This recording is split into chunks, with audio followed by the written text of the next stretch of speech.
21 сентября 2001 года авиалайнер Ил-86 авиакомпании «Аэрофлот» совершал рейс 521 по маршруту Москва-Дубай. На борту самолета находились 322 человека. Самолетом управлял опытный экипаж.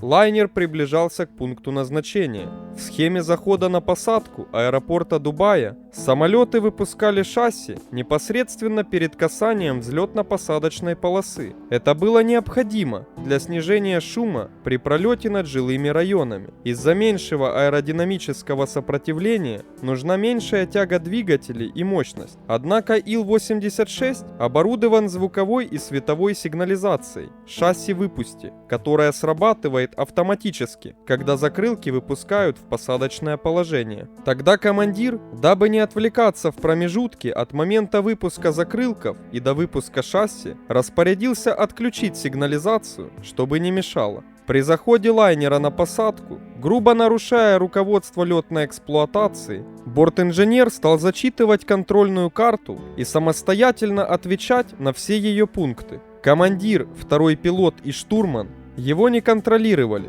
В результате бортинженер ошибочно посчитал, что шасси выпущены, а остальные члены экипажа в кабине этот момент не проконтролировали, в том числе и по причине отключенной сигнализации шасси. В 20 часов 9 минут с выпущенной механизацией крыла и убранными шасси рейс 521 произвел посадку на взлетно-посадочную полосу аэропорта Дубая. При скольжении по взлетной полосе произошло возгорание второго и третьего двигателей, а также в хвостовом грузовом отсеке. Факт посадки без шасси был обнаружен одним из бортпроводников. Благодаря своевременным действиям аварийных служб аэропорта пожар был быстро ликвидирован, а пассажиры и экипаж эвакуированы. Никто из находившихся на борту 322 человек не погиб. Расследованием причин аварий рейса 521 занялись комиссия Генеральной администрации гражданской авиации Объединенных Арабских Эмират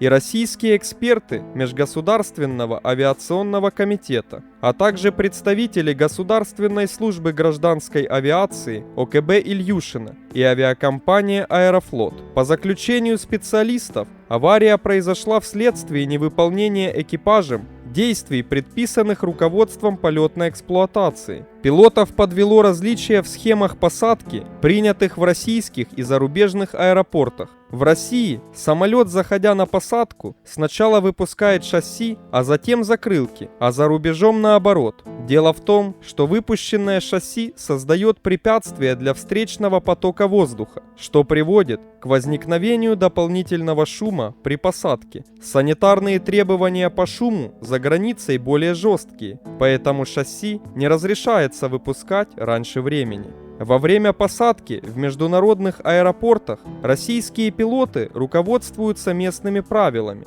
а автоматика самолета остается верной российской схеме, на которую ее настроили на заводе-производителе. Начинает реветь сирена и мигать предупредительное табло, сигнализирующее, что порядок действий экипажа нарушен. Ревущую сирену пилоты отключают, чтобы не мешало, и это запрещено инструкциями, что и произошло с рейсом 521. Но ошибка пилотов заключается не только в этом. При посадке роли в экипаже распределились так. Второй пилот сажал лайнер, а командир воздушного судна при этом учил его садиться в иностранных аэропортах. И оба пилота забыли про бортинженера, действия которого они опять же в соответствии с инструкцией обязаны были контролировать, но не делали этого. Бортинженер, оказавшись в одиночестве, был вынужден сам себе задавать обязательные при посадке вопросы и сам же на них отвечать. Частота аэропорта настроена, давление за бортом выставлено, посадочный маяк отдан,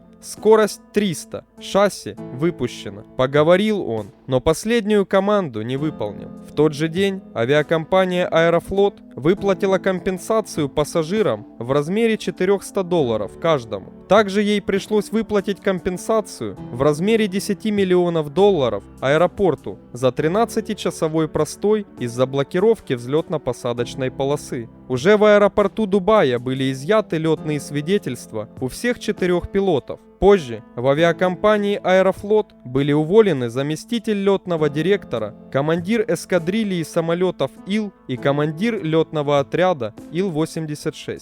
В результате посадки без шасси у лайнера были повреждены планер и силовые установки, а также откидные панели подхода к переднему лонжерону левого полукрылка. Сгорела часть крыла. Лайнер в итоге был списан, и уже в 2001 году фюзеляж самолета был затоплен в Персидском заливе и использовался водолазами-любителями.